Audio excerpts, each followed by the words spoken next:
The single greatest mistake you can make in business, any size, is not understanding the cost of your cloud architecture. It's an absolute subscription scam, but it's done on an enterprise level. So we're talking millions, hundreds of thousands of dollars. It's a lot like those sophisticated scamming networks where your grandma thinks she's dating Brad Pitt on the internet and giving him $12,000 a month because his money is tied up in a divorce settlement. You can talk about the unhinged nature of the SaaS Mafia all day long, but until we actually understand how to fight against it, it doesn't really matter. Those are just words, right?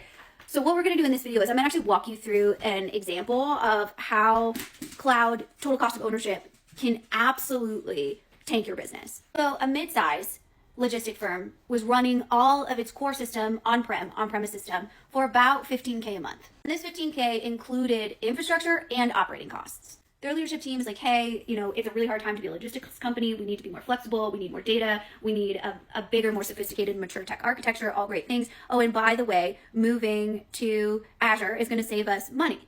Famous last words. So the company approves this bigger spend for them, which is $180K for the lift and shift migration to Azure. So this is the planning services, the migration, and the initial setup.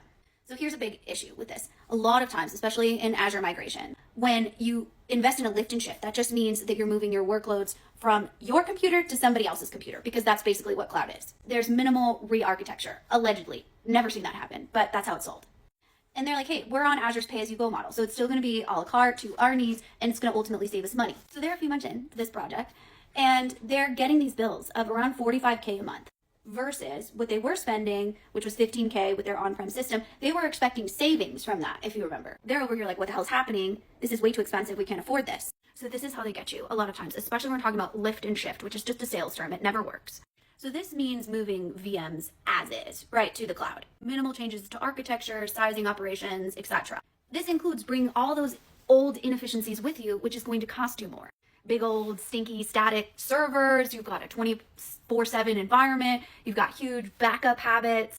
But now, because you're paying as you go, you're paying for every single gigabyte, you're paying for every hour it's on. Lift and shift is meant to be a temporary fix. And I couldn't be more clear, I never recommend it because this happens all the time.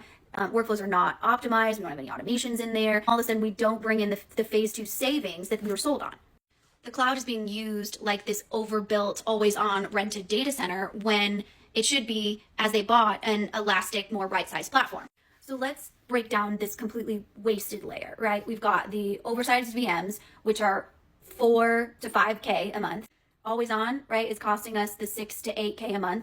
Storage and backup sprawls are 2 to 3. And the extra managed service you need to support all of these is going to be right around 2 to 3 a month. So that is $14,000 to $19,000 a month that we have in just this wasted layer on top of the original capacity. So now let's look at that annual impact. We went from around $180,000 a year, right, which was something that they invested in order to get to Azure. And now we're looking at right around $500,000, $540,000 a year. So you had a one-time migration spend, right, $180,000, and now you have an extra OpEx cost of $360,000 a year. That is $500,000 to be more fragile and more expensive. So let's look at that over 3 years, because really where that total cost of ownership hits you is year 2 or 3. So year 1, we had the migration project, and then we had the cloud run rate of $540,000. That's a total of $720,000. Year 2, if we did nothing, we just have a cloud run rate of $540,000 still. And assume year 3 is your reparation year, because that's what we typically see, where you're like, this is so expensive. Now we're going to have to spend more money to figure out what we're going to do to optimize these workflows, make our cloud actually what we were trying to buy in the first place, which is probably going to cost you about at least 6 figures. So let's say about $300,000. And this is just on average what we see, because we're looking at new on-prem, if you're going back to that, hardware and licenses. We're looking at migration cutover services.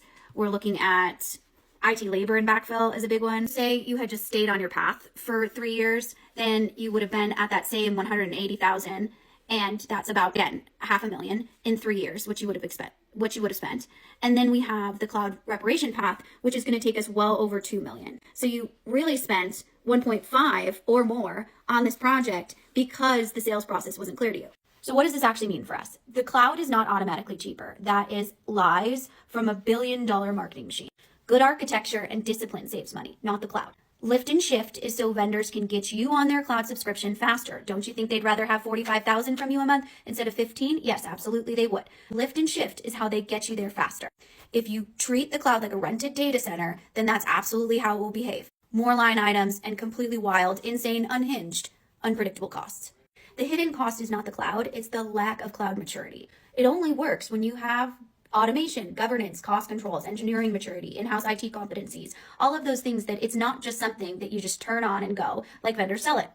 Hear me when I say this. Reversing bad decisions you made in your cloud architecture is brutally expensive. It's a 6-figure project stacked on top of a 6-figure mistake. I have never in my entire career seen it be less than 6 figure. When we get to these 7-figure losses, those are the compounding costs. Nobody wants to think about what it will be in year 2, year 3, year 4, year 5. That is so important to consider, especially if you're in charge of this project. That's when we get to that 3-year project mark and people are like, why did we do this again? And you look like an idiot. Really, cloud is not the villain here. A bad strategy is. Cloud can save us money. It absolutely can if we do it right. It can unlock a lot of different automation and manual workflows. It can build resiliency and it can help scale. But it does not fix bad architecture. It charges you for that.